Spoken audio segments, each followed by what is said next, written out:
just wanted to just talk about what these last few days have been like for you. Obviously, a lot of conversations that you have had with players and et cetera.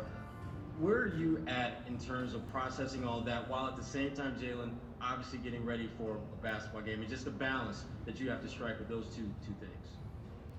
I mean, it's a lot, but I think it's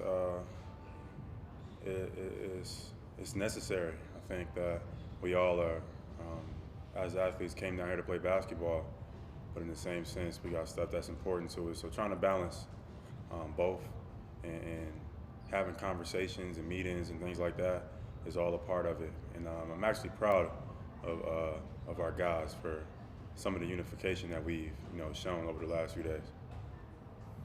Question in person, Gary Washburn. Jaylen, you guys have discussed potential boycott. Wednesday it went down. What were your reactions when you saw what Milwaukee did? And then people have said that you were quite vocal in the meeting. What kind of feelings do you want to get across to the rest of the guys? Well, it was supposed to be a private meeting, and I've seen some of the headlines, and I think it's an emphasis on the divisiveness of like what took place in a lot of those meetings, but was not being talked about as a unification that was being shown. Like it was a lot of guys in the room that had a lot of pain. We all saw the recent videos, and we all seen the videos over the years, and frankly, we feel helpless and we feel tired. So I was, proud to see a lot of guys come in there and share emotions and have real conversation in the room. Instead, I feel like people are focused on, the divisiveness of the conversations. But to be honest, getting all those guys in the same room to talk about one thing and what's important. And the NBA has pulled out all the stops, to be honest. Like we put Black Lives Matter on the court, we've done all the PSA announcements, all the video clips that we could possibly do. We came down here to use our platform, and that's exactly what Milwaukee did, and we all saw its effect. We all saw the awareness that was raised. So, to be honest, I think in hindsight we will appreciate what Milwaukee did. It's a lot of guys that came down here for reasons other than basketball and to use our platforms, and Milwaukee, did exactly that. And if necessary, it could be done again. Hopefully that won't be the case, but using our platform is what a lot of guys came down here for. Question in person, Mark Medina. Good to see it. There are some reports out there that President Obama spoke with some of the guys. Were you part of those conversations? If so, what were some of the messages that he had? I was not a part of some of those conversations, to be honest. I don't know what those conversations look like, so I can't really answer that. Tim Bontemps.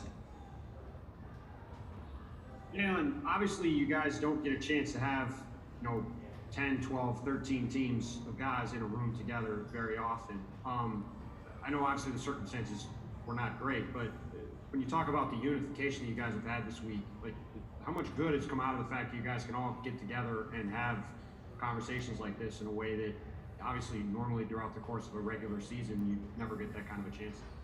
Exactly. So I think that was important. I think that was clear that all of us wanted to get in the same room together, which is rare. It doesn't happen very often. We were all centered around the same cause, the death of the shooting of Jacob Blake. And I feel like there is a interest in the criminalization of African Americans or black people in this country. Like Jacob Blake was shot in the back 7 times and he's handcuffed to a bed right now. As a reminder, it's a reminder to the nurses, it's a reminder to his family, to his staff, as if being paralyzed wasn't a reminder enough. And it doesn't make sense, to be honest. It doesn't make sense. The criminalization of black people is an example with those handcuffs of Jacob Blake being strapped to that bed. Like, as if being paralyzed was not enough of a reminder. It doesn't make sense to me. It's it. Mark D'Amico. Hey Jaylen, you kind of touched on this in your first answer, but there's so much going on right now, from the meetings, the boycotts, to the conversation that you're having right now with us. How are you compartmentalizing all of this and somehow going to take the court for a basketball game tomorrow? 'Cause I have to imagine that that has to be a serious mental challenge. Yeah, it definitely is. But it's a challenge that I willingly sign up for. We got to keep pushing that line. We got to keep demanding justice. We got to hold people accountable. We got to hold the police accountable, especially the ones who are not operating in a way that that's recognizable by human beings. A part of that is qualified immunity. A lot of people, unjust situations are hidden behind, qualified immunity, the fact that you won't be held accountable. So some of those things we need to push for state to state. That's something I would like to take to Boston and have a conversation with the mayor, the governor, or the House or the Senate about, those conversations, because things like that are important as well, because I don't think that not following directions should lead to death or being shot in the back. We've seen, those narratives be in different situations, not the same. We saw a 17 kid AR 2 people in the middle of a protest, with an AR-15 or whatever he had, and he nothing. Seems like they resolved. He was arrested or charged, but it seemed like they resolved that situation without having to shoot him.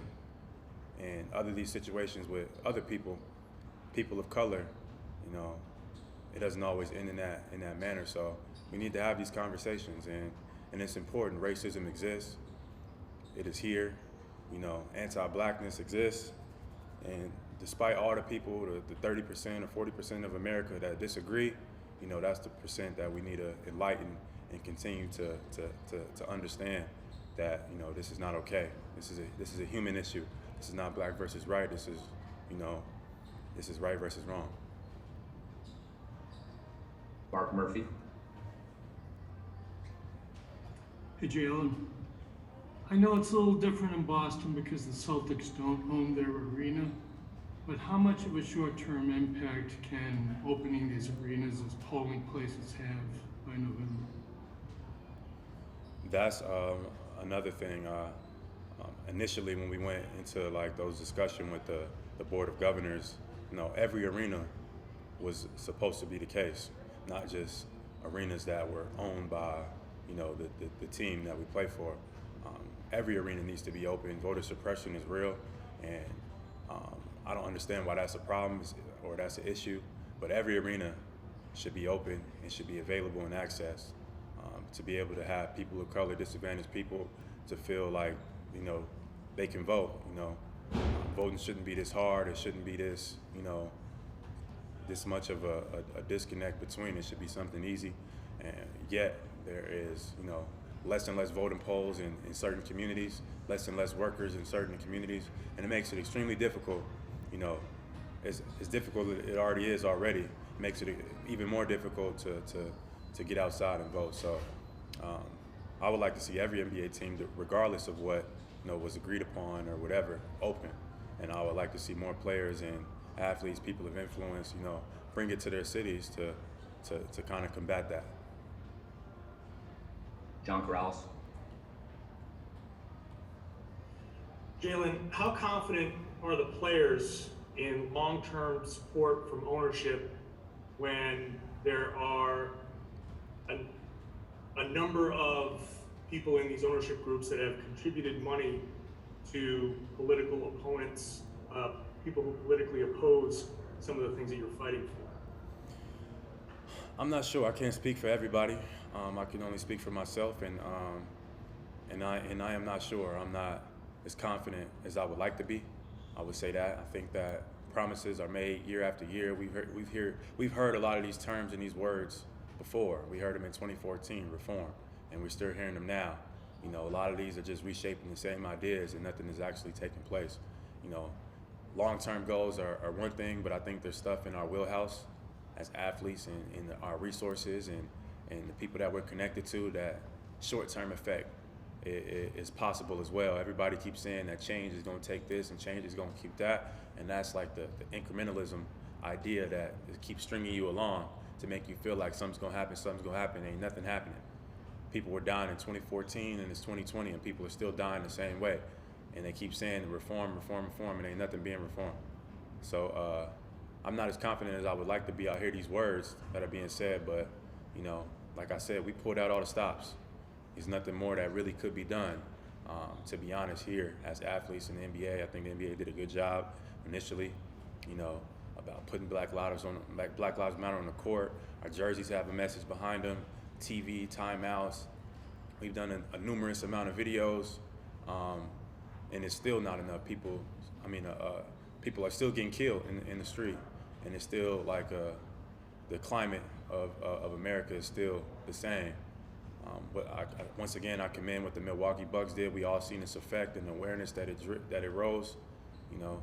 And in hindsight, you know, we're gonna appreciate Milwaukee for doing that, because all of us have been here. All of us came down here with the platform that we wanted to use, and nothing has changed in the outside world, you know. So Milwaukee, what they did, I understand it, and it could be done again if necessary. Final question, in person, Gary Washburn. Jaylen, how much is mental health involved in this? Paul George said a few days ago he was in a dark place, he wasn't playing well. The bubble is getting to some guys, and you kind of joke that you see Donovan Mitchell, you know, 5 times a week. I mean, how much does that play a part in kind of the guys just needing to get some things out in terms of obviously what's going on off the floor in the Black community, but also just their fatigue? It's very important. It is real. I've spoken about it for sure, and I know I've talked to a lot of guys. I've even heard one thing that was funny, like when we were in the elevator. I got in the elevator, and Mason Plumlee was in the elevator. I think he was getting ready to go to practice, and he was giving himself words of affirmations like, "I want to go to practice. I love basketball. Like, I'm happy to be here." And I was like, man, like. Everybody's kind of going through that same thing, but I don't want that to be confused with the bubble, with, you know, that and those feelings around that to wanting to leave, you know, because of social justice. I don't want to confuse the two. To boycott because of you feel, or to strike or whatever, because you feel strongly about something, or to raise awareness, it shouldn't be mixed in with, you know, your feelings about the bubble. So that was one thing I wanted to make clear when I was in the meeting.